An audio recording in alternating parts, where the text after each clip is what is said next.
Bonjour à toutes, à tous. Merci d'être si nombreux, d'autant que malheureusement, de nombreuses personnes n'ont pas pu rentrer dans cette salle ici, où nous sommes réunis. Et heureusement, c'est diffusé dans des salles, dans deux autres salles différentes dans le Palais Beaumont. Et donc, on me dit qu'il y a près de 1000 personnes qui sont là pour Frédéric Lenoir aujourd'hui.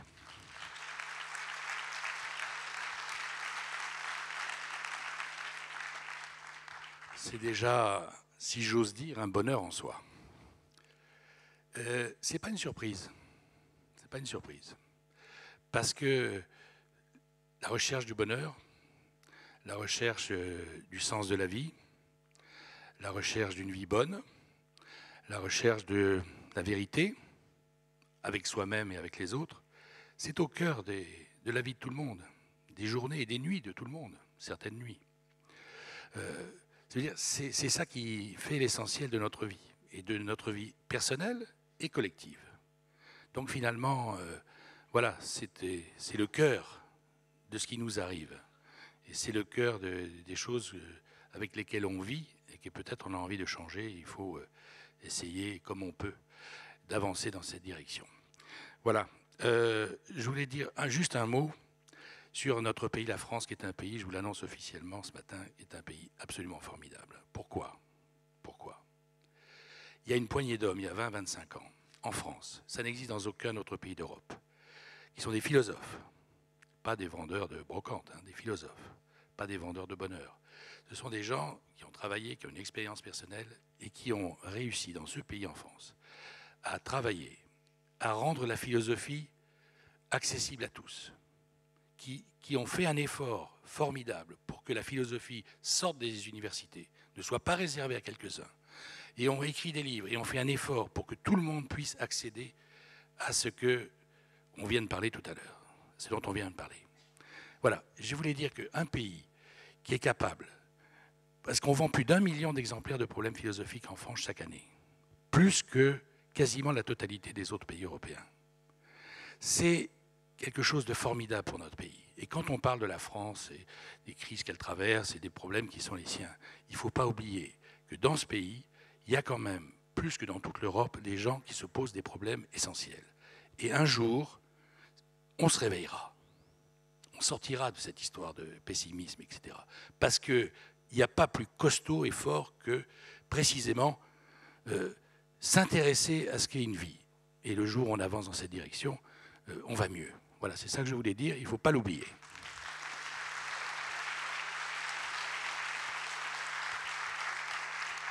Tous ceux qui sont ici connaissent Frédéric Lenoir depuis longtemps et savent que, voilà, il fait partie de cette poignée de gens qui se sont adressés sur les problèmes essentiels de notre vie personnelle et collective et qui ont réalisé cet effort. Il fait partie de cette poignée de gens qui ont changé le rapport des gens avec ce qui est accessible dans la philosophie.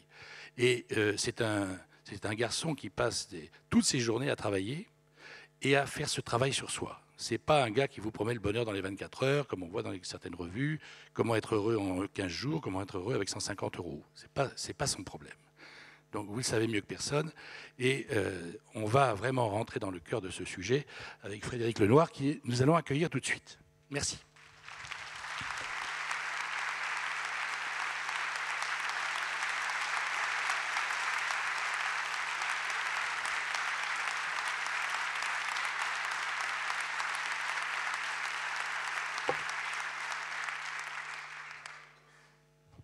Bonjour. Bonjour Philippe, bonjour à tous.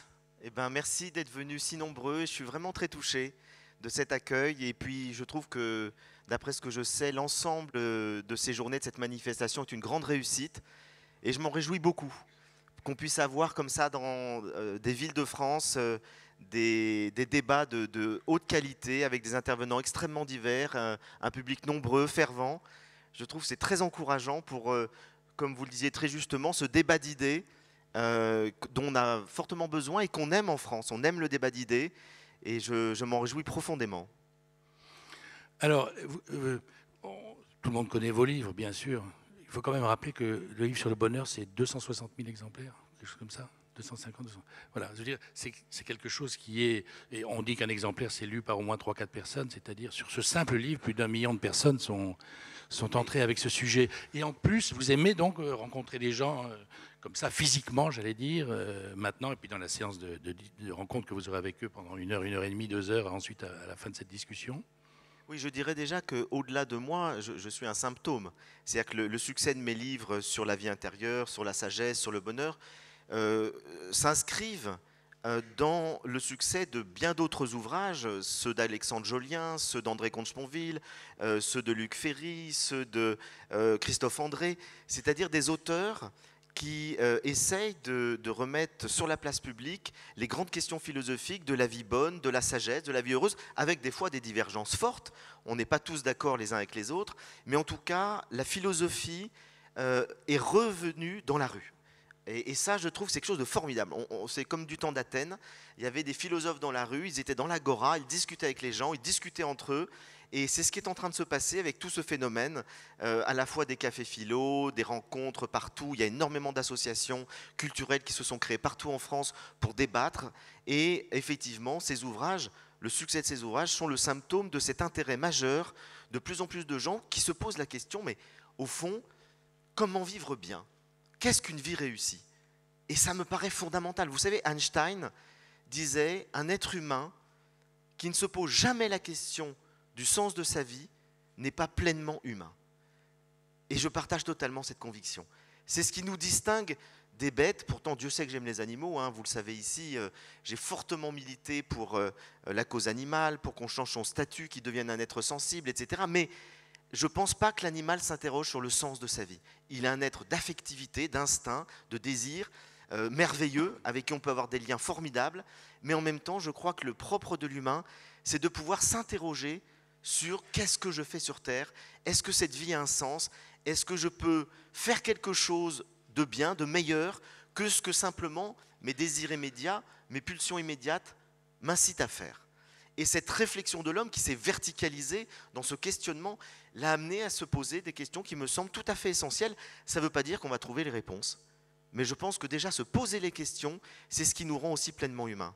Et puis pour compléter ma réponse sur votre question, j'aime beaucoup effectivement rencontrer mes lecteurs et rencontrer les gens qui ont envie de discuter de toutes ces questions-là, parce que ce qui nourrit ma vie et ce qui nourrit ma réflexion, c'est la rencontre avec les autres. Et donc j'ai la chance d'avoir beaucoup d'amis, d'être entouré, de discuter, d'échanger, d'avoir des échanges affectifs. Et puis je suis très heureux chaque fois que je rencontre des personnes dans la rue, dans le train, partout, qui m'arrêtent et qui me disent bah, « Tiens, j'aimerais bien vous poser telle question ». Et si je peux, prends toujours le temps de le faire. Parce que je trouve vraiment bien d'avoir cet échange avec quand vous écrivez un livre, vous envoyez une bouteille à la mer et vous ne savez pas qui va recueillir cette bouteille, qui va le lire. Et je suis très heureux de voir que des gens extrêmement divers, de tous les âges, de tous les milieux. L'autre fois, j'étais dans un taxi à Paris et j'avais un chauffeur maghrébin qui commence à me parler du bonheur. Il ne me connaissait pas, il ne m'avait pas reconnu. Et donc, il me dit « Ah, vous savez, les gens, ils sont tristes, etc. Mais pourtant, il y a tellement de choses qui peuvent nous rendre heureux. » Puis je vois qu'il est un vrai philosophe.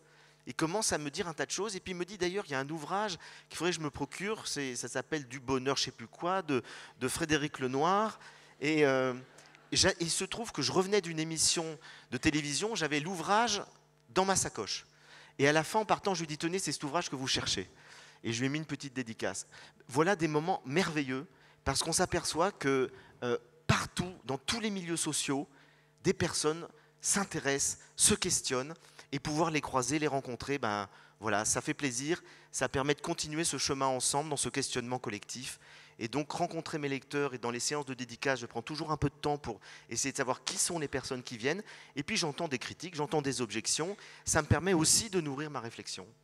2 mots, parce que vous avez cité chauffeur de taxi, dont j'espère que ce n'était pas quelqu'un qui faisait semblant. Il est possible pour avoir le livre qu'il est... Non, faut se méfier, les chauffeurs de taxi intelligents, ça existe. Vous avez l'esprit vraiment tordu. Hein. Oh, c'est pour rire. Oui, vous avez dit, il a dit ça allait mal, etc. Juste un mot, parce qu'il ne faut pas passer trop de temps dessus, mais 1 ou 2 minutes. Ce pessimisme des Français, ça vient de quoi, cette histoire, à votre avis ? C'est quoi qu'est-ce qui se passe très rapidement Alors, j'ai pas envie effectivement de passer trop de temps Non, parce qu'on mais pourrait non, passer une heure dessus. Non, mais comme ça. Moi, ce qui me frappe Comment vous le déjà, ressentez-vous? c'est le contraste entre ce que le pessimisme qu'ont les Français de manière globale et le regard qu'ils ont sur leur propre vie. Oui, Là, je prends simplement sociologiquement des enquêtes d'opinion. Très schématiquement, si on pose la question aux Français, est-ce que vous êtes plutôt ou très satisfait de votre vie?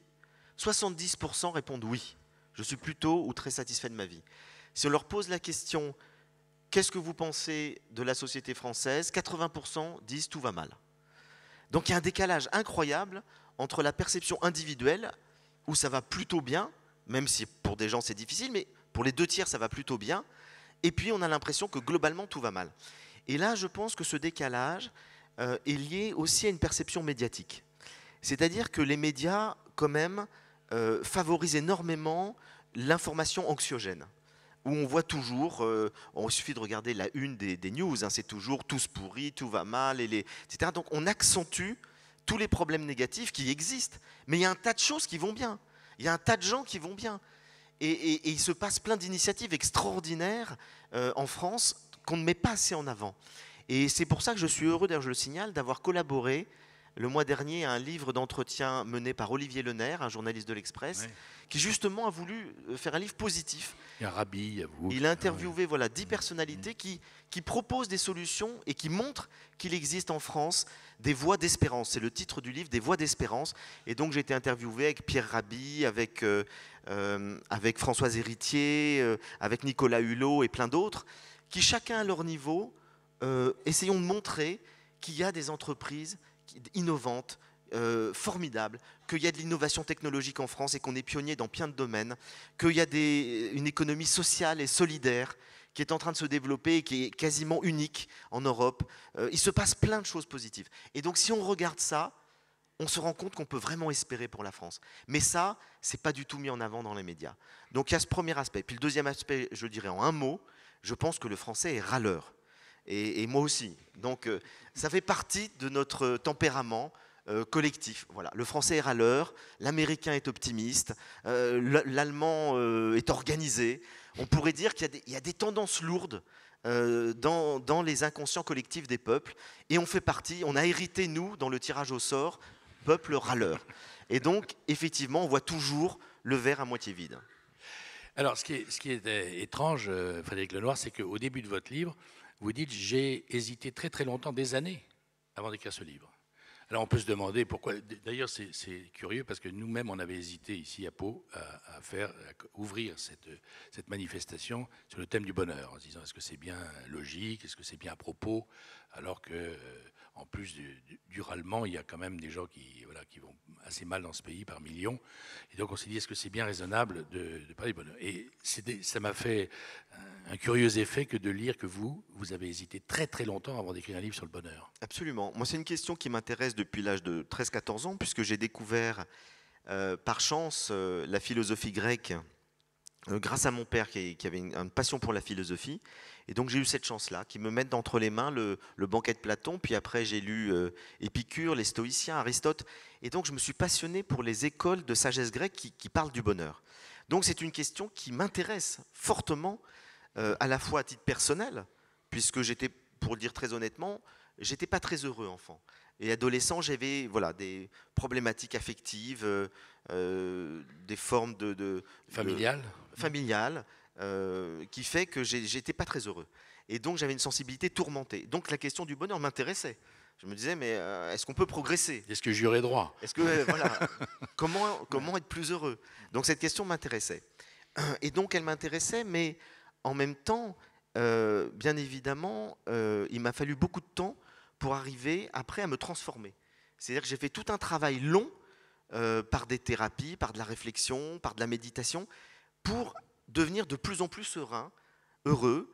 Et je ne voulais pas en parler parce que je trouve que les livres qui parlent du bonheur, généralement, sont des livres de recettes.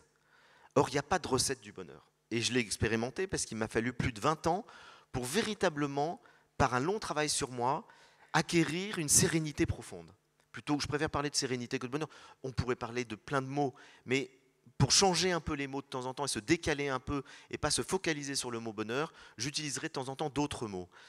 Et donc, la question du bonheur, globalement, m'apparaissait, si vous voulez, traitée dans l'espace médiatique, dans l'espace intellectuel et dans les librairies, à travers uniquement l'angle de cette espèce d'impératif du bonheur. On peut tous être heureux, il suffit d'avoir quelques petites recettes et quelques petites clés. Et qu'on voit les rayons de développement personnel dans les librairies qui prennent une place énorme. C'est spectaculaire en 10 ans. C'est spectaculaire, voilà. Et on voit, alors je trouve ça à la fois positif. Je préfère qu'il y ait des livres qui disent comment être heureux en 10 leçons que plutôt comment être malheureux en 10 leçons. Donc l'intention est très bonne. Mais je ne crois pas qu'en 10 leçons on peut être heureux. On peut comprendre certaines choses, certaines clés qui aident à avancer.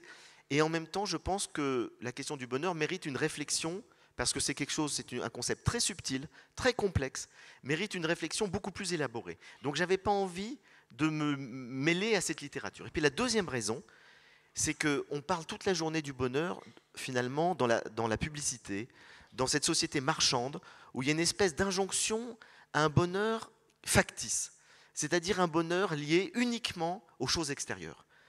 Être heureux, c'est, comme nous le montre la publicité, avoir un job brillant, une belle maison, une famille épanouie, etc. Et donc, si on n'a pas ça, si on est fragile, si on n'est pas super compétitif, si on a perdu son job, si on est en train de divorcer, ça veut dire qu'on ne peut pas être heureux.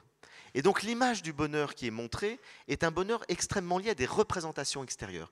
Et c'est quelque chose que je trouve tout à fait pernicieux. Et c'est pour ça que le mot bonheur, je trouve, est galvaudé. Et j'ai fini par me dire quand même, justement, après 20 ans où je me suis dit je n'écrirai pas sur le bonheur, j'ai écrit sur la vie intérieure, sur la sagesse, j'ai utilisé d'autres concepts, j'ai fini par me dire, mais justement, parce que ce mot est galvaudé, peut-être que ça vaut la peine de le remettre à l'endroit. Exactement, de le réhabiliter dans toute sa complexité, dans toute sa profondeur. Et c'est pour ça que j'ai proposé un voyage philosophique. Et philosophique, ça veut dire une réflexion. Je ne propose pas des recettes, c'est une vraie réflexion qui demande un petit effort de concentration. Il faut lire effectivement, attentivement, même si c'est accessible pour quelqu'un qui n'a pas fait des études de philosophie, comme je pense tous mes livres. Mais j'ai voulu faire un voyage dans lequel on va se promener avec les philosophes grecs, avec les philosophes modernes, avec les psychanalystes, avec les scientifiques, avec les psychologues, avec les sages d'Orient, pour comprendre la subtilité, la complexité et la richesse de ce concept. Alors, franchement, c'est un livre passionnant. Et ce qui est intéressant, c'est que ce n'est pas un livre difficile à lire parce que vous prenez les gens par la main. Et j'ai retenu au début du livre, donc vous avez organisé les choses pour que ce chemin monte vers justement la définition du mot bonheur, qui est en soi un problème. Et en quelques pages, en 20-25 pages, c'est assez miraculeux, il faut dire. Hein, vous arrivez comme ça à ce qu'on soit dans le vif du sujet en quelques dizaines de pages. Premier étage, plaisir. Et vous dites, si le plaisir est nécessaire au bonheur, c'est loin d'être suffisant. Plaisir, bonheur, la différence? En fait, l'expérience immédiate qu'on peut faire de la satisfaction, parce que le bonheur est une forme de satisfaction, mais la satisfaction telle qu'on peut l'expérimenter tous les jours, c'est le plaisir. C'est l'expérience de la satisfaction liée à la satisfaction immédiate qui vient très diversement par nos sens, par notre esprit, par nos relations. On a envie de quelque chose, on satisfait ce besoin ou ce désir et on est satisfait. On a du plaisir. On a soif, je bois, j'ai du plaisir. Je prends un bon repas, j'ai du plaisir. Je discute avec des amis, je rencontre quelqu'un d'intéressant, j'ai du plaisir. Je lis un livre qui me passionne, j'ai du plaisir. Je regarde une bonne série à la télé, j'ai du plaisir. Donc le plaisir, on en fait tous quotidiennement l'expérience. Alors après, la grande question qu'ont posée magistralement les philosophes grecs, c'est pour ça que ce sont les véritables fondateurs de la philosophie du bonheur, ils se sont dit, est-ce que le plaisir est suffisant ou est-ce qu'on peut aller dans un état de plaisir plus durable? Parce que le problème du plaisir, c'est que ça ne dure pas. Et le plaisir, une fois qu'on l'a eu, c'est fini. Et puis il faut à nouveau nourrir quelque chose. Donc on est tributaire en permanence de la satisfaction de nos désirs, de nos besoins. Addict, comme on dit. Voilà, on a tout le temps besoin de le nourrir, on voit bien. Et donc finalement, ils ont posé la question, d'une part, comment faire face au caractère éphémère du plaisir, Et puis d'autre part, ils se sont rendus compte qu'il y avait des plaisirs qui pouvaient nous rendre malheureux. Parce que trop de plaisir tue le plaisir. Par exemple? Eh ben, par exemple, quand vous buvez un coup de trop, que vous êtes malade toute la nuit, bah, finalement, vous avez une gueule de bois, vous n'êtes pas bien. Lorsque vous prenez des drogues, vous pouvez avoir un effet extraordinaire et la redescente, elle est terrible. Lorsque vous pouvez avoir une addiction sexuelle, bah, vous n'êtes pas du tout heureux de ne pas être libre. Donc on s'aperçoit qu'il y a des plaisirs qui nous rendent malheureux. Et la réflexion sur le bonheur est née de la réflexion sur le plaisir et sur la gestion du plaisir. Et un des philosophes qui a le mieux parlé de ça, c'est Épicure. Épicure nous dit, il n'y a pas de bonheur sans plaisir. Mais pour construire le bonheur, il faut arriver à gérer ses plaisirs. C'est-à-dire, il faut savoir les discerner. Donc pour lui, la qualité première, c'est le discernement, c'est le jugement. En grec, c'est la phronésis, la prudence, qui nous permet de savoir, de distinguer par la raison quels sont les plaisirs qui sont bons pour nous, quels sont les plaisirs qui ne sont pas bons pour nous. Et d'ailleurs, il y a des plaisirs qui sont bons pour nous qui ne seront pas bons pour d'autres. Donc il faut déjà se connaître pour savoir quels sont les plaisirs qui sont ajustés, adaptés à notre tempérament, à notre sensibilité. Et puis, il faut savoir limiter les plaisirs. Et donc, c'est pour ça qu'il a prôné une éthique, on pourrait dire, comme le dit Pierre Rabhi aujourd'hui, de la sobriété heureuse. C'est-à-dire qu'il faut savoir limiter. Il prône une éthique de la modération, Épicure. Alors, c'est aux antipodes de l'image qu'on a d'Épicure aujourd'hui. Moi, chaque fois que je vois le cercle des bons épicuriens, je me dis, 9 fois sur 10, c'est des gens qui prônent plutôt une jouissance assez large. Épicure, c'est vraiment limiter le plaisir, le concentrer dans la qualité. C'est le mot qualité qu'on pourrait associer, même s'il ne l'utilise pas, à la philosophie d'Épicure.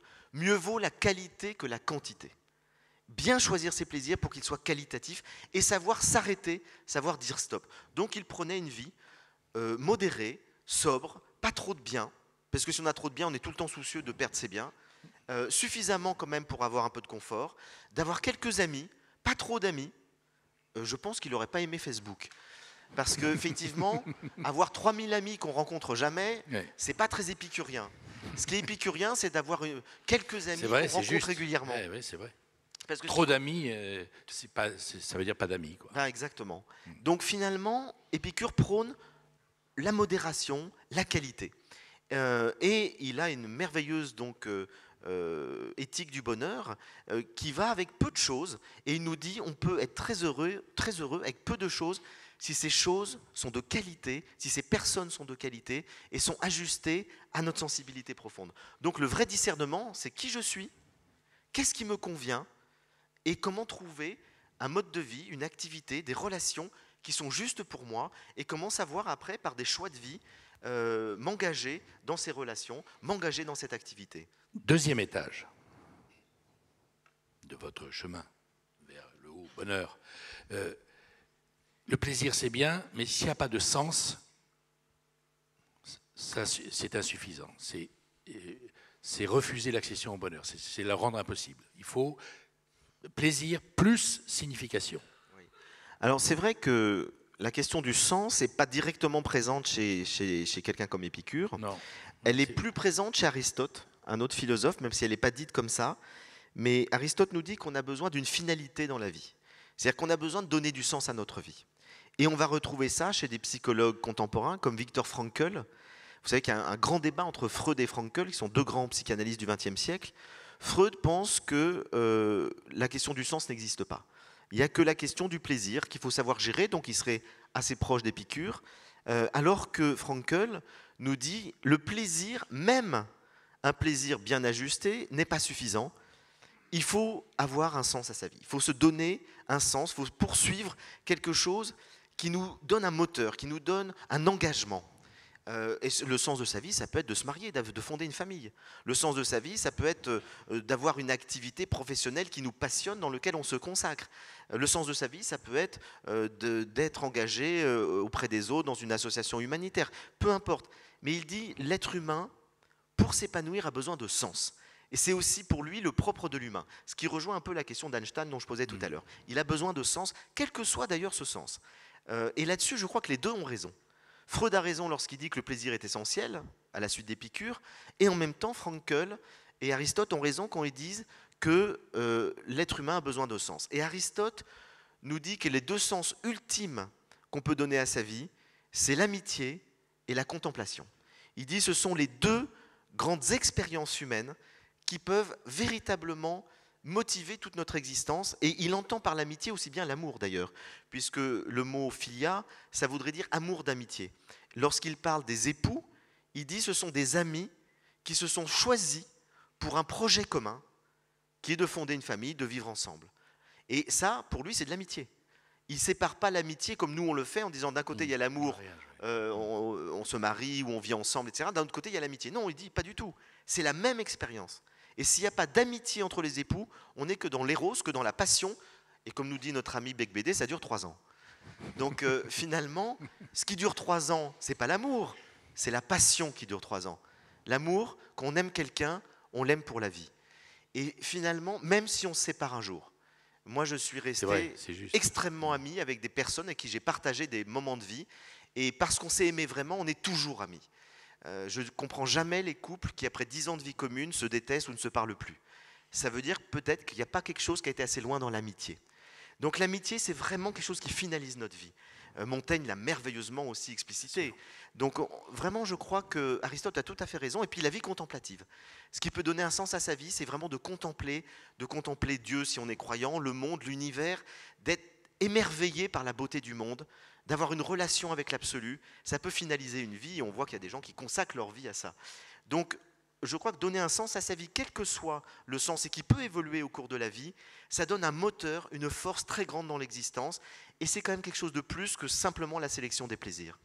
Alors, 3e étage de votre chemin, au début de votre livre, il y a encore une condition qui, si elle n'était pas réalisée, n'était pas atteinte, mettrait à bas le bonheur possible, c'est la vérité. C'est-à-dire, on ne peut rien construire de tout ce que vous avez dit est acquis, il faut encore vérifier que ce ne soit pas bâti tout ça sur un mensonge. Alors ça, c'est la condition, je dirais, d'un bonheur le plus durable possible. Puisqu'on peut vivre un bonheur assez fort, c'est-à-dire un état d'être, parce que pour redéfinir le bonheur par rapport au plaisir, le plaisir est une émotion immédiate, le bonheur est un état d'être beaucoup plus global et durable. C'est une harmonie, on se sent bien, et ce n'est pas lié simplement au fait que je viens de boire un verre d'eau ou je viens de lire un livre intéressant. Malgré le fait que je ne fasse plus une expérience avec quelque chose qui me nourrit de l'extérieur, je continue de me sentir bien. Et donc, quand des gens vous disent « je suis heureux », ça veut dire ça. Ça veut dire, ben voilà, quelle que soit la diversité des activités de ma vie, ou le silence, je me sens bien. Et donc, cet état de bonheur, effectivement, il est plus global et plus durable. Et pour qu'il soit le plus durable possible, il faut qu'il se fonde sur la vérité. Parce qu'il y a des bonheurs illusoires. Le drogué, c'est l'exemple type du bonheur illusoire. Il va effectivement avoir des produits qui vont le mettre dans un état euphorique, et puis ça ne durera pas. Je vais vous donner un autre exemple. J'ai rencontré une amie un jour qui me dit « Oh là là, je suis totalement amoureuse de quelqu'un, j'ai rencontré un homme formidable, je suis extrêmement heureuse. » Et puis ça dure un certain temps, et puis un jour, patatrac, elle arrive, elle me dit, au bout de, je sais pas, au moins 2 ans, il était marié. Et je lui dis, mais tu lui as jamais posé la question? Ben non. Et au fond, elle a vécu son bonheur sur une illusion. Elle pensait que cet homme était libre, il lui avait caché. Et tout s'est effondré d'un coup. Alors il est bien évident que si dès le départ, cet homme lui avait dit « je suis marié mais je t'aime et j'ai quand même envie de vivre quelque chose avec toi » et qu'elle avait dit « ben oui, je suis prête », elle aurait pu vivre un bonheur beaucoup plus durable. Puisqu'à ce moment-là, la vérité permettait de discerner est-ce que ça me convient ou pas. Soit elle l'aurait quitté, soit elle serait restée avec lui, mais sur la vérité. Et donc le mensonge ou l'illusion ne permettent pas un bonheur durable. C'est pour ça que si on va aller le plus loin possible dans les conditions d'un état d'être, d'harmonie et de paix durable, il vaut mieux qu'il soit fondé sur la vérité que sur l'illusion, l'ignorance ou le mensonge. Et comment vérifier que c'est la vérité? Vous savez, quand on veut savoir la vérité, on peut le savoir. Bien souvent, on n'a pas envie de le savoir. Voilà. Donc je pense que c'est quand même le problème. On préfère rester dans l'illusion. Ouais, c'est mauvais signe quand on a envie de rester dans l'illusion, mais si c'est volontaire. C'est parce qu'on se dit qu'il y a peut-être quelque chose qu'on n'a pas envie de savoir. Et ça arrive bien souvent. Ça arrive bien souvent. Ouais, mais ça pose une autre question qui est plus profonde. C'est la question que pose Voltaire, celle de l'imbécile heureux. Et Voltaire pose la question, il dit... Sa voisine. Voilà, il dit, j'ai une voisine qui n'a jamais rien lu de quoi que ce soit, qui est complètement idiote et qui est tout le temps heureuse. Et il dit, mais est-ce que je dois l'envier? Moi qui ne suis pas si heureux que ça. Et il conclut en disant, son bonheur est quand même fait sur la méconnaissance d'elle-même et des choses. Et si demain, il lui arrive quelque chose qui ne rentre pas dans sa programmation un peu automatique, il dit c'est un automate, voilà. Elle sera complètement perdue et déstabilisée. Il dit, ben non, moi je n'ai pas envie d'avoir un bonheur un peu illusoire, fondé sur un automatisme. Je préfère que mon bonheur, s'il existe, ou mon malheur d'ailleurs, soit fondé sur la connaissance véritable de moi-même et des choses. Et donc il dit la raison est préférable au bonheur. Alors, ça ne veut pas dire que la raison est incompatible avec le bonheur. Mais s'il avait à choisir entre la vérité et le bonheur, il choisirait la vérité. Alors, on a 3-4 grandes questions à aborder, qui sont les fondements de votre livre. Un, est-ce que le bonheur, c'est pour tout le monde? Ou bien, comme on le voit tous les jours, il y a des gens qui sont souvent heureux sans qu'ils aient beaucoup de raisons, et d'autres, on a l'impression que quoi qu'il leur arrive, voilà, ils sont malheureux, rien ne suffit, rien ne va bien. Voilà. C'est-à-dire qu'il y a des natures qui seraient pas incompatibles, mais difficilement compatibles avec le bonheur. Est-ce que finalement on est tous égaux devant le bonheur ou pas? Alors effectivement, je crois qu'on n'est pas du tout égaux devant le bonheur. Il y a une grande inégalité face au bonheur. Déjà, Platon le soulignait en disant il y a 2 types de tempéraments. Il y a les grincheux, il y a les joyeux. Et il disait les grincheux ont beaucoup moins de chances d'être heureux que les joyeux. Bon, effectivement. On dirait aujourd'hui, il y a ceux qui voient toujours le verre à moitié vide et ceux qui voient toujours le verre à moitié plein. Et ça, effectivement, c'est une inégalité fondamentale, puisque le bonheur dépend au moins pour 50% de notre sensibilité, de notre caractère, de notre tempérament, de nos gènes, et puis, je dirais, des événements de notre petite enfance qui ont conditionné notre sensibilité. Donc c'est sûr que si vous naissez avec un tempérament particulièrement gai, joyeux, qui voit le côté positif, vous avez beaucoup plus de chances d'être heureux que si vous naissez avec un tempérament tourmenté, où vous avez été maltraité enfant, même si les choses ne sont pas déterminées. Et c'est là-dessus qu'il y a un débat. Il y a ceux qui pensent aujourd'hui, ils sont plutôt majoritaires dans les intellectuels français, qu'on est déterminé. C'est-à-dire que finalement, ça ne sert à rien d'essayer d'être heureux, puisque on l'est de naissance ou on ne l'est pas. Et donc, il y a une sorte de conditionnement radical qui fait que si on a la malchance d'avoir une sensibilité anxieuse ou tourmentée, il faut faire avec. Et puis, si on est un joyeux, quoi qu'il arrive, on aura des difficultés, des obstacles, des échecs, on sera toujours heureux parce que c'est notre tempérament. Et je n'adhère pas du tout à ça. Tout simplement parce que j'ai fait l'expérience du contraire. Donc je ne suis pas du tout dans des théories là. Quand je quelque chose que vous avez vécu. Que j'ai vécu. Je suis parti avec plutôt un tempérament qui peut se réjouir assez facilement, mais aussi anxieux et tourmenté. Et j'ai découvert, avec la pratique de tout un certain nombre d'exercices spirituels, avec un travail thérapeutique sur moi, pendant des années, qu'on pouvait améliorer sa sensibilité, qu'on peut être beaucoup moins anxieux, qu'on peut être beaucoup moins phobique, j'avais des phobies qui ont disparu, qu'on peut être beaucoup moins tourmenté, et finalement, heureusement, on n'est pas déterminé. Et ça rejoint ce que disent les scientifiques. Hein. Les scientifiques qui ont étudié des dizaines de milliers de cas nous disent finalement les conditions du bonheur sont à peu près les suivantes. 10% l'environnement extérieur. Dans quel pays vous naissez, à quelle époque, etc. 50% la sensibilité, la génétique. Et 40% ce que vous allez faire librement de votre vie. Et notamment vos choix de vie. Quelqu'un qui va faire un bon choix de vie, qui lui correspond, qui est juste, et qui aura la volonté de s'y tenir pour être beaucoup plus heureux que quelqu'un qui va faire un mauvais choix de vie et qui va s'enfoncer dans quelque chose qui le rend malheureux. Et donc on a toujours, je pense, la possibilité de choisir, de changer, d'évoluer. Et j'irai plus loin, et là je me fonderai sur ce que dit notre ami Boris Cyrulnik, qui a popularisé en France la notion très importante de résilience. C'est que ceux qui ont été le plus souvent cabossés par la vie sont ceux qui peuvent peut-être aller le plus loin dans le bonheur. Parce qu'ils ont traversé l'épreuve du feu. Et lorsqu'on est parti de loin, lorsqu'on a été tourmenté, lorsqu'on a été complexé, lorsqu'on a eu des difficultés et qu'on les a dépassées, ça nous a donné un formidable moteur qui nous rend finalement dans un état d'être qui est beaucoup plus profond et solide que quand c'est simplement les choses se passent bien, puis d'un coup un jour il nous arrive une tuile et on est complètement désemparé. Les tuiles, on les connaît, on les a traversées et on a appris à développer des qualités intérieures qui nous permettent de traverser les épreuves de la vie. C'est pour ça que je pense profondément, et je suis content que c'est, je crois, François Bayrou qui a souhaité que ma conférence s'intitule La vie intérieure, un chemin vers le bonheur. Et je trouve que c'est très juste. C'est la vie intérieure qui, pour moi, est le chemin le plus important, le plus sûr, le plus fort vers le bonheur. Ce n'est pas les conditions extérieures.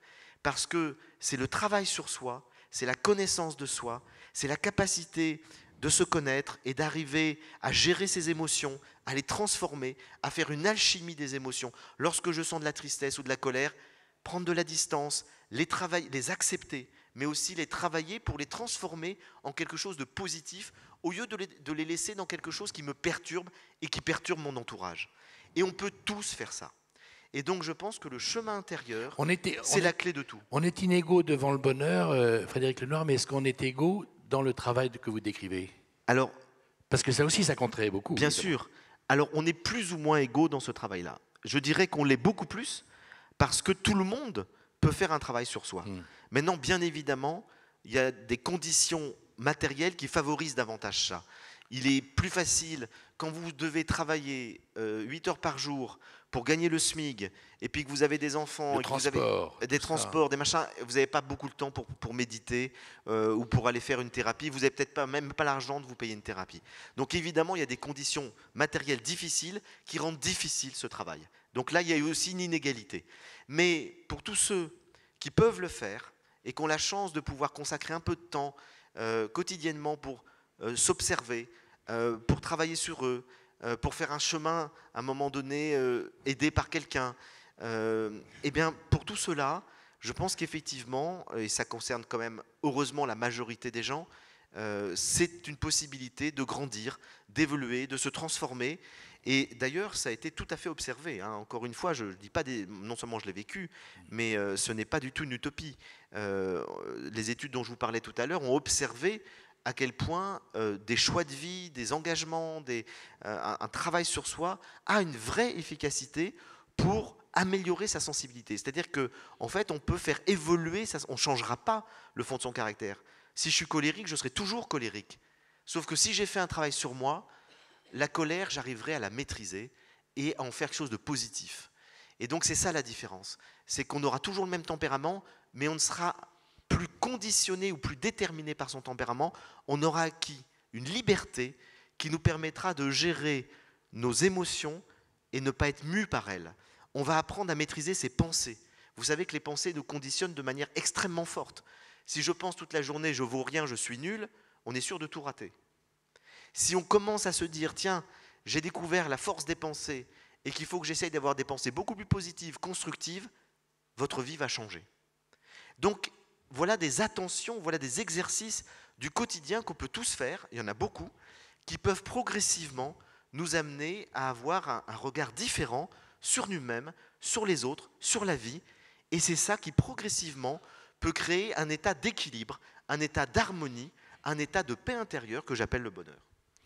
Frédéric Lenoir, est-ce qu'on peut le faire seul, ce travail-là, ou bien est-ce qu'il faut un professionnel ou un groupe amical? Vous voyez ce que... Moi, je dirais, on fait toujours tout seul, fondamentalement. C'est vrai. C'est-à-dire qu'il ne faut jamais s'en remettre complètement aux autres. Mais c'est-à-dire que le travail, c'est toujours soi qui doit le faire. On peut faire 50 000 thérapies, si on ne compte que sur le psy pour nous aider à avancer, on n'avancera jamais. Donc le travail, c'est soi-même qui le fait, et dans une certaine solitude. Mais en même temps, bien sûr qu'on peut se faire aider. Bien sûr qu'on peut rencontrer des gens, ça peut être des amis, ça peut être des gens de la famille, ça peut être des thérapeutes, ça peut être des philosophes, ça peut être des livres, hein, il y a des ouvrages qui changent des vies.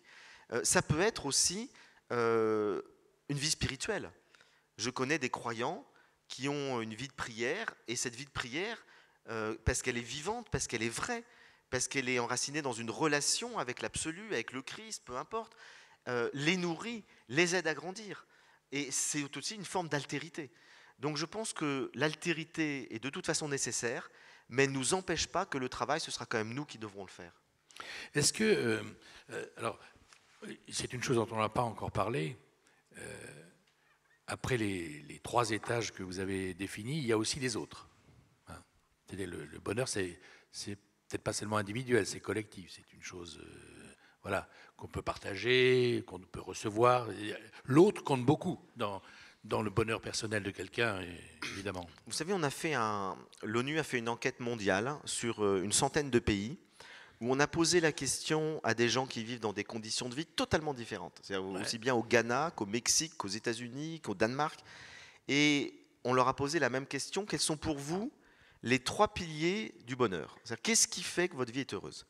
Et ce qui est extraordinaire, c'est que dans le monde entier, les 3 réponses qui viennent en premier sont les mêmes. 1, la santé. C'est parce que je me sens bien dans mon corps. Donc, l'importance du corps, l'importance de se sentir bien dans son corps. 2, l'amour, la qualité des relations que j'ai avec les autres. 3, mon activité, l'épanouissement que j'ai dans mon activité, faire ce que j'ai vraiment envie de faire. Et là, on est devant quelque chose de tout à fait universel. Il y a quelque chose d'universel dans les conditions du bonheur. Et donc on voit que dans ces conditions fondamentales, l'amour est central. Partout, je dirais, un milliardaire qui n'est pas aimé et qui n'aime personne ne peut pas être heureux. Un pauvre qui est aimé et qui est bien entouré peut être plus heureux. Donc l'amour est une des conditions sine qua non du bonheur. Mais aussi, et j'insiste parce qu'il ne faut pas l'oublier, la santé. Il est beaucoup plus difficile d'être heureux quand on souffre en permanence dans son corps. Et donc, même si certains arrivent à le dépasser, mais c'est beaucoup plus difficile. Et donc, je crois qu'une des conditions, des exercices qu'on peut faire pour être heureux, c'est de la prévention. C'est bien s'occuper de son corps. C'est soigner son corps. Et ne pas attendre d'être gravement malade pour se dire « Zut, je ne me suis jamais occupé de mon corps ». Donc, on en revient à Épicure. Manger de la qualité, mais pas trop. Parce que finalement, on empoisonne son corps à trop manger tout le temps. Essayer d'avoir des exercices quotidiens, marcher, tous les jours faire du sport. Il faudrait marcher au moins 1 heure par jour. Pouvoir connaître ses capacités physiques et les utiliser à bon escient. Et puis, c'est exercer nos sens. Nos sens ont besoin d'être nourris par de la qualité. Et donc, comme on est dans un environnement un peu bruyant et pas toujours qualitatif, écouter 1/4 d'heure de belle musique tous les jours, ça nous fait un bien fou. Donc, il y a une prévention de la santé qui dépend de nous. Une attention au corps. Une attention au corps et une prévention de la santé.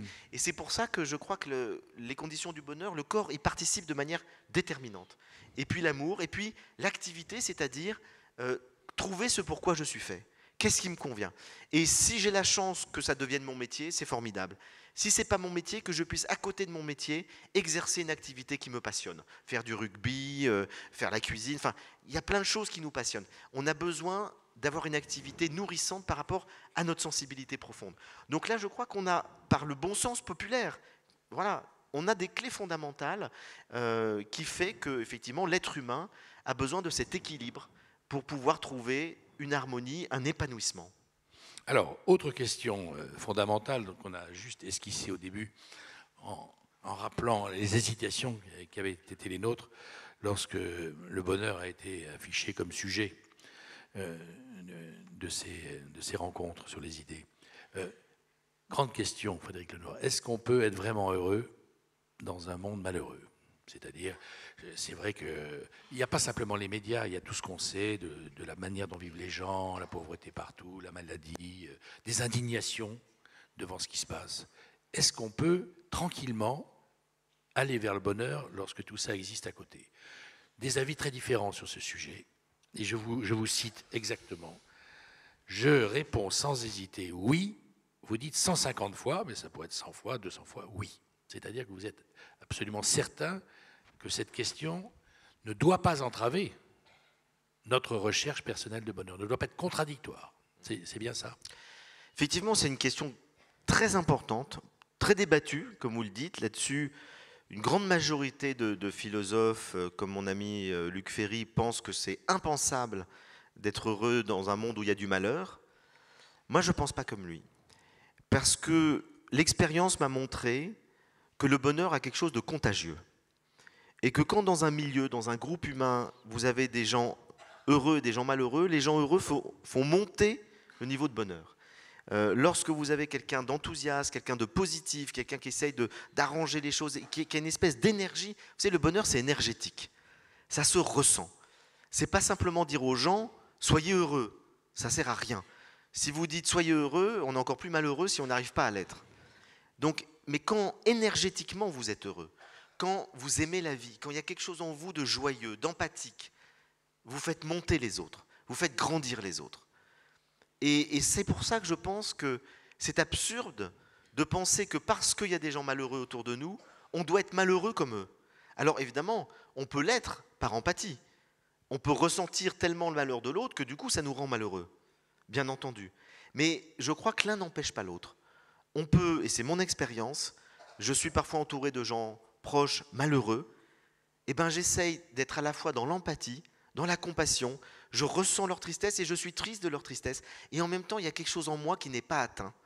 Ce noyau dur de confiance dans la vie, d'amour de la vie, de confiance, de sérénité n'est pas atteint, et c'est ça qui va aider l'autre, peut-être, et ça a été souvent le cas dans ma vie, à être plus heureux. Et donc je me dis, pourquoi éteindre ce noyau de bonheur alors qu'il peut réveiller une flamme chez l'autre ? Alors maintenant, évidemment, je crois qu'il faut parler des situations qui peuvent être très diverses. Si j'étais demain dans une salle de torture où je voyais un tas de gens en train de souffrir atrocement, je ne pourrais pas un instant être heureux. Je pourrais qu'être dans l'empathie, la compassion telle qu'à ce moment-là, je crois que la souffrance et le malheur atteignent un tel paroxysme qu'il me serait certainement très difficile de ne pas être perturbé et je ne garderais sans doute pas cette paix intérieure. Même si certains l'ont gardée. Je donne un exemple à la fin de mon livre sur le bonheur, c'est celui d'Iti Ilsoum. Iti Ilsoum, c'est une jeune femme juive de 29 ans qui a été déportée et elle a envoyé des lettres de déportation. Donc elle est morte à Auschwitz, et elle a envoyé des lettres en disant « Je suis dans un enfer, les gens vivent quelque chose d'absolument tragique, je ressens toute la manière dont nos bourreaux nous traitent comme des bêtes, etc. » Et bien malgré tout, ils n'ont pas réussi, elle parle de ces bourreaux, à enlever l'amour que j'ai de la vie. Ils n'ont pas réussi à atteindre ma liberté fondamentale, qui est mon noyau, ma citadelle intérieure, dans lequel je continue de ressentir de la joie malgré tout. Bon, moi quand je lis ça, je ne sais pas du tout si je serais capable, dans des situations aussi extrêmes, de dire ça. Mais je dis que certains l'ont dit et l'ont vécu, alors qu'ils savaient qu'ils allaient mourir. Donc voilà jusqu'où ça peut aller, éventuellement. Je n'en fais pas un modèle. Je dis voilà quelqu'un qui a dit ça dans ces situations extrêmes. Moi, qui n'ai pas vécu, fort heureusement, ces situations extrêmes, je dis simplement que dans le monde dans lequel on est, d'abord, tout le monde n'est pas malheureux, parce que quand on me dit généralement, mais comment peut-on être heureux dans un monde malheureux, ça veut dire, puisqu'il y a des gens qui souffrent aujourd'hui, on n'a pas le droit d'être heureux. Je dis, mais pas du tout. Il y a d'abord des gens qui souffrent, mais il y a beaucoup de gens qui ne souffrent pas, où tout le monde souffre plus ou moins. Et donc le but, c'est de faire reculer la souffrance. Le but, c'est de faire reculer la tristesse, pour qu'il y ait de plus en plus de joie. Et je ne suis pas sûr qu'on arrivera efficacement à faire reculer la souffrance et la tristesse en étant malheureux. Je pense qu'on a plus de chances de le faire en étant heureux, épanoui, convaincu et engagé. Qu'est-ce que c'est que ce noyau dur dont vous parlez, dont on sent que vous l'avez, hein ? Vous parlez du noyau dur, mais on sent que c'est votre noyau dur qui vient de parler. C'est vous qui l'avez fait, ce noyau dur ? Vous l'avez construit dans votre corps ? Je ne sais pas si c'est moi qui l'ai fait, parce qu'il est tissé de relations avec les autres. Donc je dirais qu'il s'est fait d'une part, toutes les relations nourrissantes que j'ai connues dans la vie, toutes les relations d'amour, toutes les relations d'amitié, le lien aussi avec l'absolu, puisque je suis un contemplatif. Et puis, je dirais qu'il s'est fait aussi avec les exercices et les attentions que j'ai eues. Et je vais vous donner 2 exemples très concrets. Je me suis rendu compte que j'avais tendance à être, comme presque tout le monde, à être très souvent pris par une sorte de rumination ou du passé ou du futur. C'est-à-dire que j'ai tendance tout le temps à me dire « tiens, j'aurais dû faire ça, tiens, il y a eu telle chose qui n'a pas marché, il faudrait améliorer ça et tout ». Et puis du coup, à me projeter dans le futur en disant « tiens, il va y avoir telle chose, il faut que je le réussisse, telle chose, il faut que je me prépare ». Bon. Et du coup, on vit assez peu dans l'instant présent. Or, seul l'instant présent est créatif. On ne peut véritablement transformer les choses et se transformer que dans l'instant présent. Et donc, j'ai appris progressivement à essayer d'être présent dans l'instant, c'est-à-dire d'être attentif à ce que je fais. Et je me suis rendu compte que ça change tout. Parce que ça n'empêche pas d'ailleurs, petite nuance, hein, ça n'empêche pas qu'on peut avoir des très beaux moments de souvenirs. Le souvenir d'un moment heureux, le souvenir d'un bon repas avec des amis, le souvenir de mon enfance lorsqu'elle a été heureuse, ça participe à mon bonheur. Mais ce n'est pas de la rumination, c'est se concentrer sur un moment heureux du passé. On peut se projeter dans le futur. Il est nécessaire de se projeter dans le futur, d'imaginer ce qu'on va pouvoir faire. Mais ce n'est pas de la rumination. C'est se concentrer sur une chose concrète pour essayer de l'améliorer. Mais il est très important de rééquilibrer sa vie et d'arriver à être conscient finalement de tous ces petits plaisirs du quotidien. Et je pense que plutôt que d'imaginer que le bonheur, c'est la construction d'un état intérieur de totale sérénité qui passe par des longs exercices, tout ça peut exister. Les bouddhistes le font, les stoïciens le font. Mais moi qui n'ai ni la sagesse ni la volonté de construire une vie intérieure radicale, fondée sur un détachement profond de tous les désirs, etc., ben finalement, j'ai construit une sérénité et une paix intérieure qui est plutôt fondée sur le fait d'être attentif et présent à la qualité de ce que la vie me propose. Et donc, quand je prends mon thé le matin, j'essaye de conscientiser quel bonheur de prendre mon thé le matin. Lorsque je marche dans la rue et que je vois des visages... Transformer l'ordinaire en... Oui, hein, c'est ça ? S'émerveiller de l'ordinaire, de ce qu'on pourrait considérer... De nos vies quotidiennes. Et du coup, tout change. Parce qu'on s'aperçoit quand on fait la cuisine, au lieu de penser à 10 000 choses à la fois, d'écouter la radio, de parler à quelqu'un et tout, faire la cuisine, être attentif aux aliments, à leurs couleurs, à leurs odeurs, à la sensation qu'on ressent. C'est des sensations merveilleuses, la cuisine. Et même si on fait qu'un quart d'heure la cuisine parce qu'on n'a pas le temps de faire plus, ce quart d'heure peut être un moment de jouissance. Ça peut être un moment de grand plaisir. Et lorsqu'on est attentif à ce qu'on fait, en fait, on savoure la vie de plus en plus. Et ce qui m'a passionné quand j'ai écrit ce livre sur le bonheur, c'est que j'ai découvert que les scientifiques nous confirment ça de manière tout à fait concrète, puisqu'ils se sont rendus compte, en mettant des électrodes, etc., sur les individus pendant qu'ils font toutes sortes d'activités, que lorsque les individus sont attentifs à l'expérience, quelle que soit l'expérience, lire un livre, travailler, faire la cuisine, parler à quelqu'un, quelle que soit l'expérience, lorsque l'individu est attentif, son cerveau va sécréter des substances chimiques comme la dopamine ou la sérotonine qui accentuent le bien-être. Et vous savez que c'est ces substances-là qu'on donne dans les antidépresseurs pour les gens qui n'en produisent pas assez. Et pourquoi ils n'en produisent pas assez ? Parce que quand on est dépressif, on n'est pas attentif à ce qu'on fait. On est en permanence dans une sorte de rumination. Et donc, si on veut éviter de prendre des antidépresseurs et qu'on ne se sent pas bien, soyons attentifs à chaque expérience du quotidien, regarder un paysage, regarder un coucher de soleil, le regarder pleinement et le savourer. Et donc la nature, le cerveau a créé des antidépresseurs, c'est-à-dire des substances chimiques qui accentuent notre bien-être lorsqu'on est présent à soi-même, au monde et aux autres. Et ça, je trouve que c'est formidable. Vous savez, c'est incroyable ce que la nature, ce que l'être humain nous a donné comme soin, comme antipoison, comme antidote à tout ce qui fait qu'on se rend malheureux. Vous avez dit 2 exemples. Le deuxième exemple qui est un petit peu différent, c'est de conscientiser la chance qu'on a de ne pas être trop malheureux. Et je me suis rendu compte que j'ai développé une sorte de philosophie de la gratitude. Par exemple, lorsqu'on se lève le matin et qu'on a mal au dos, on se dit « Oh merde, j'ai mal au dos » et on râle. Mais lorsqu'on se lève le matin et qu'on est en pleine forme, on ne dit pas oh, « Formidable, je suis en pleine forme, quelle chance ». On mémorise que les choses négatives. On ne conscientise que les choses négatives. Les choses positives, elles vont de soi. Eh bien, ça ne devrait pas être comme ça.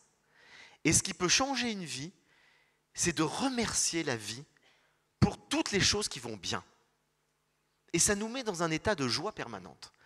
Parce qu'on s'aperçoit que c'est formidable de faire une expérience positive, de rencontrer quelqu'un qu'on aime, de manger quelque chose qu'on aime, de pouvoir être en bonne santé, ou à peu près en bonne santé, et du coup de le conscientiser et de remercier pour ça, ça met vraiment dans la joie.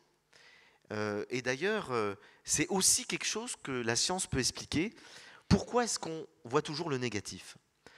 C'est à cause ce sont les biologistes qui l'ont expliqué avec la théorie de l'évolution des espèces. C'est un processus adaptatif. Finalement, c'est la survie. L'être humain, pour survivre, il a dû mémoriser les événements négatifs et dangereux. Voilà. Parce qu'il fallait qu'il sache que lorsqu'il lui arrive telle expérience, c'est dangereux. Et donc, il mémorise le danger, il mémorise la souffrance, il mémorise la difficulté. Et on a gardé ce cerveau reptilien qui fait, comme l'homme préhistorique, dès qu'il nous arrive une tuile, on le mémorise fortement, on en a pleinement conscience. Et bien aujourd'hui, je pense qu'on peut se permettre, effectivement, de ne pas être simplement un homme qui vit selon des automatismes biologiques.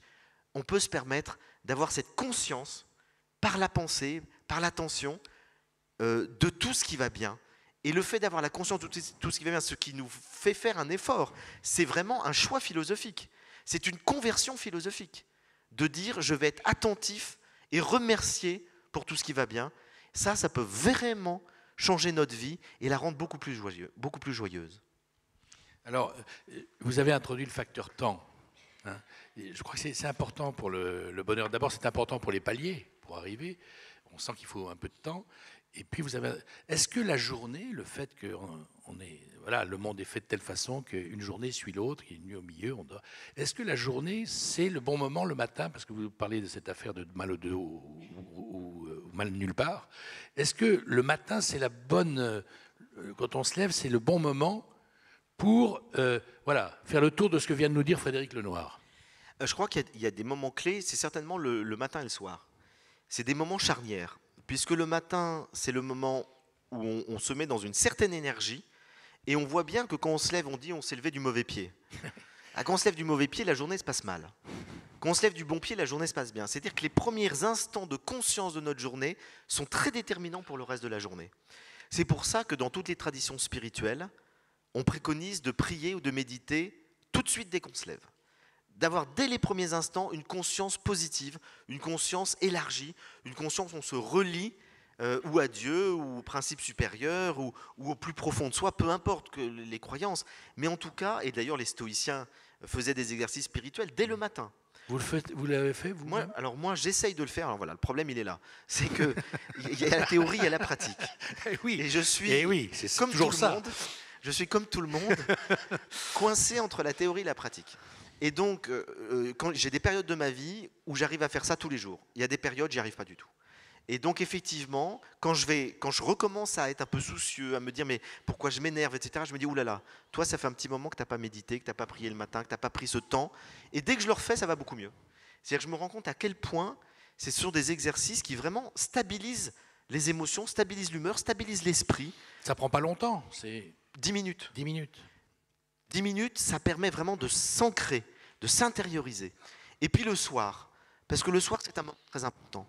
On peut faire le bilan de sa journée, et justement, le soir, c'est important de garder les choses positives. Se dire, tiens, voilà ce que j'ai peut-être raté aujourd'hui, une sorte d'examen de conscience, et puis je peux peut-être améliorer ça, je peux peut-être faire attention à ça, mais surtout, penser aux choses positives. Se dire, tiens, il y a eu ça, ça et ça de formidable aujourd'hui. Et ça nous met dans un état de confiance qui fait qu'au lieu de s'endormir soucieux et agité, on va s'endormir de manière beaucoup plus sereine et d'ailleurs, on va beaucoup mieux dormir. Donc, je pense que le matin et le soir sont vraiment des moments importants. Et puis, moi, il y a aussi autre chose que j'essaye de faire, pas tous les jours, mais j'y pense assez souvent, c'est de vivre cette journée comme si c'était la dernière. Je me dis, tiens, ce soir, je vais mourir. Je ne suis pas du tout superstitieux, parce que les gens superstitieux, ils ont horreur de faire ce genre d'exercice. Donc, je vais mourir ce soir. Bon, si on le fait tous les jours, ça va. Hein. Je vais mourir ce soir. Et du coup, je vais essayer de faire que cette journée soit quand même assez réussie. Et quand vous vous mettez dans cet état d'esprit, je vous promets qu'il y a des énervements que vous ne pouvez pas avoir, il y a des tristesses que vous n'avez pas, il y a des choses que vous ne ferez pas, et il y a des choses que vous ferez, il y a des attentions que vous aurez, il y a des coups de fil que vous passerez. Ça change quand même beaucoup de choses. Donc voilà un exercice aussi qu'on peut faire pour essayer de vivre chaque jour de manière qualitative. On déborde d'une minute ou deux, mais j'ai envie de vous le citez dans votre livre. C'est une fantastique phrase de Prévert, de Jacques Prévert. J'ai reconnu le bonheur au bruit qu'il a fait en partant. Ça, c'est quelque chose. Quand on a écrit ça, on peut mourir, par contre. C'est ce que je vous ai dit tout à l'heure, c'est que bien souvent, on conscientise le malheur, mais pas le bonheur. Et donc, c'est parce que d'un coup, on a une épreuve de santé terrible. C'est parce que d'un coup, on est quitté par son conjoint, c'est parce qu'on a un enfant qui meurt, c'est parce qu'on vit un drame, qu'on se dit mais qu'est-ce que j'étais heureux avant ce drame, avant ça. Et donc bien souvent, effectivement, l'être humain ne conscientise pas tous les petits bonheurs qu'il a du quotidien, il voit toujours le côté négatif, le côté s'il est anxieux, etc. D'où la nécessité de travailler sur soi. D'où la nécessité, si on est un anxieux, de pouvoir essayer de faire reculer l'anxiété et de voir aussi les choses positives. C'est pour ça que je pense encore une fois qu'on est en grande partie, au moins pour 50%, responsable de son bonheur et de son malheur, et qu'on ne faut pas toujours accuser les autres, toujours accuser l'État, toujours accuser la société, toujours accuser le destin. C'est vrai que tout ça peut jouer dans le conditionnement du bonheur, mais de manière ultime, tout se joue à l'intérieur de soi. Et il y a une expérience qui a été faite aussi par des scientifiques très intéressants. Ils nous disent qu'il existe une sorte de taux fixe du bonheur. C'est-à-dire que un taux fixe. Un taux. Le discours scientifique, il n'est pas poétique. Hein. Donc il y a un taux fixe de bonheur. Un chiffre, quoi. Voilà, entre 1 et 10. Et au départ, ce taux fixe, il est conditionné, il est déterminé par notre sensibilité, notre atavisme, nos gènes. Donc ça correspond au conditionnement naturel. Et donc, prenons un individu qui est à 5 sur 10. Et si cet individu ne fait aucun travail sur lui, ne fait aucun effort d'attention, de gratitude, enfin tout ce que je vous ai dit là, il restera toute sa vie à 5 sur 10. Et les scientifiques nous disent, quoi qu'il lui arrive, et ils prennent 2 exemples extrêmement forts. Ils ont étudié plusieurs centaines de personnes qui ont gagné au loto. C'est pas rien de gagner au loto. Et des gens qui d'un coup sont devenus millionnaires. Et ils se sont aperçus qu'ils passaient à un taux de 5 sur 10 à 10 sur 10 pendant en moyenne 6 mois. Et après, ça redescendait à 5 sur 10. Pourquoi ? Parce que prenons l'exemple de la personne qui est anxieuse. Quelqu'un qui a peur de se faire voler.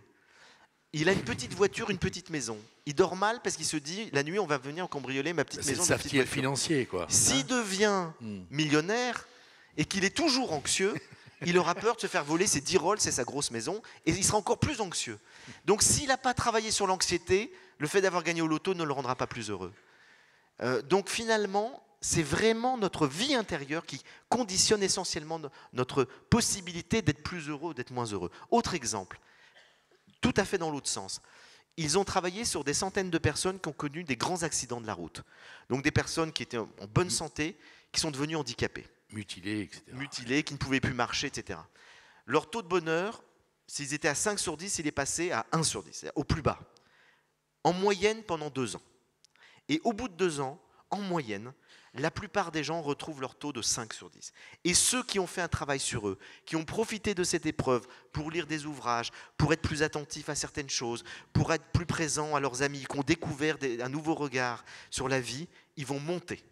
Et donc on s'aperçoit que les événements extérieurs de la vie, gagner au loto ou avoir un accident de voiture, qui ne sont pas rien, ce qui n'est pas rien du tout, ont un impact extrêmement fort dans un temps court, mais dans un temps long, finalement, ce qui est le plus important pour être plus heureux ou plus malheureux, c'est véritablement la vie intérieure. Vous savez, Frédéric Lenoir, il n'y a pas beaucoup d'endroits qui étaient mieux qu'aujourd'hui avec vous pendant 1 heure. Je vous le dis. C'est grâce à vous. Je vous le dis. Non. Non.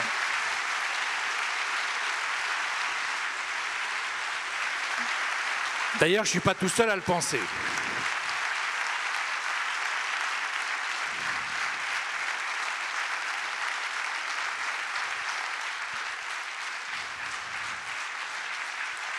Ça passe vite, hein.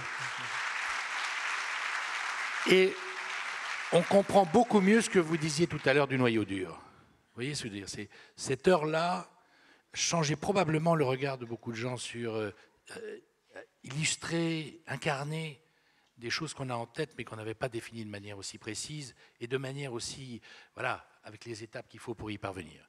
Alors, vous avez utilisé un mot tout à l'heure que je vais vous retourner, Frédéric Lenoir. Vous avez dit que c'était contagieux, ça. Vous êtes contagieux, Frédéric Lenoir. Voilà. Votre bonheur est contagieux. Merci. Merci beaucoup. Merci à vous.